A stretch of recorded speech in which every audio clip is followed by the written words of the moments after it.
Pendidikan karakter itu dilakukan bukan hanya di sekolah, tetapi juga dilakukan di rumah dan di masyarakat. Dua cara dalam penyelenggaraan pendidikan karakter. Yang pertama yang kita kenal dengan penguatan pendidikan karakter yang sudah cukup intens digembar-gemborkan oleh pemerintah. Yang kedua adalah hukuman.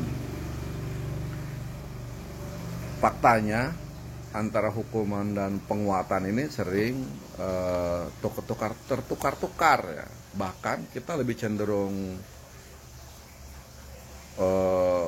ke pemberian hukuman ketimbang penguatan. Padahal dalam diri seseorang ya, buat siswa khususnya ya, itu penguatan jauh lebih berharga, jauh lebih baik ketimbang pemberian hukuman. Tidak juga berarti hukuman menjadi keliru ya, karena hukuman juga di kondisi tertentu menjadi sangat penting. Setidaknya kita harus bisa membedakan mana hukuman, mana itu penguatan. Hukuman itu dilakukan dengan tujuan menekan perilaku tertentu agar kembali ke perilaku yang benar sesuai dengan ketentuan ya, misalkan tata tertib ya, dengan cara menghilangkan haknya atau menghilangkan situasi yang menyenangkan atau mendatangkan situasi yang tidak menyenangkan ya. Misalkan di rumah ya, orang tua,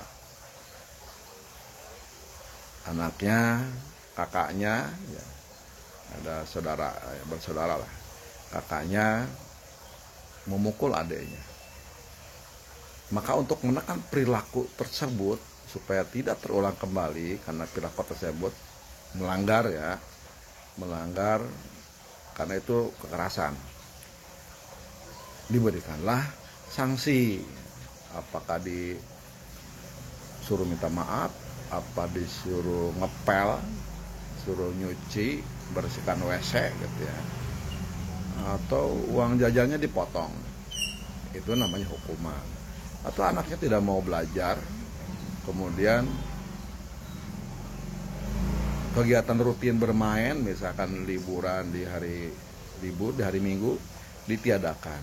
Itu disebutnya hukuman. Atau di sekolah. Siswa datang terlambat. Harusnya jam 7, dia jam 7:15 baru datang. Maka pada saat masuk ke sekolah disuruh keliling lapangan volleyball ya, keliling beberapa keliling gitu. Atau suruh push up. Itu disebutnya hukuman. Karena tadi ya, agar tindakan-tindakan tersebut tidak terulang kembali, sehingga aturan tata tertib itu ditegakkan. Berbeda dengan penguatan. Tidak beda tipis dah, tetapi dampaknya akan berbeda. Penguatan ditujukan dalam rangka menguatkan atau mendorong perilaku tertentu untuk terus dilakukan, baik kualitas maupun frekuensinya, kuantitasnya gitu.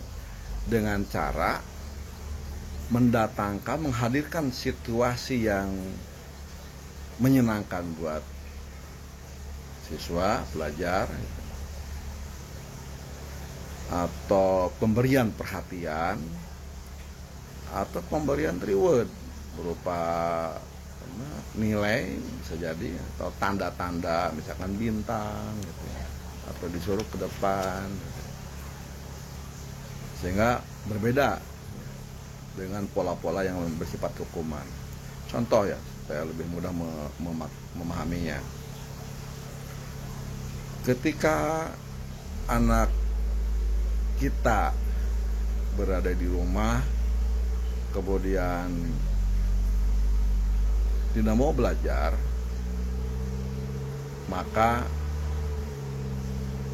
didorong agar mau belajar dengan cara Apabila kamu belajar,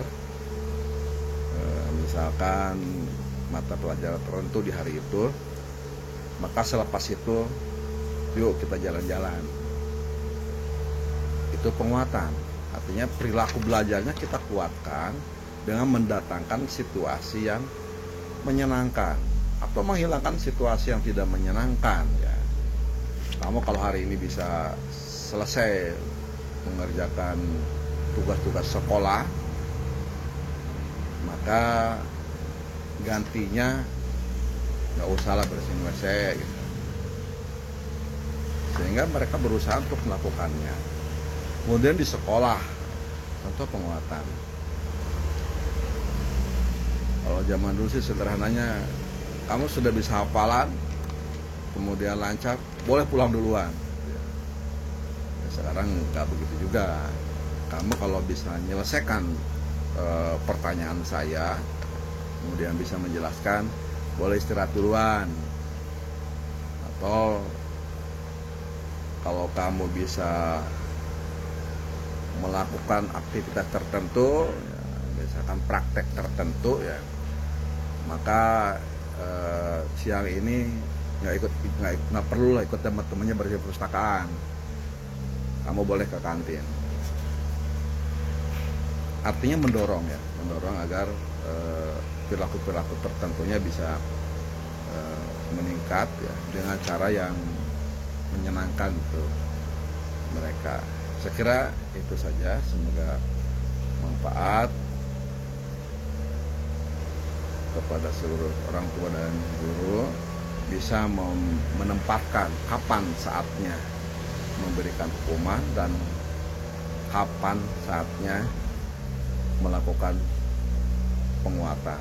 Yang pasti penguatan jauh lebih baik, penguatan karakter jauh lebih baik, jauh lebih efektif ketimbang pemberian hukuman.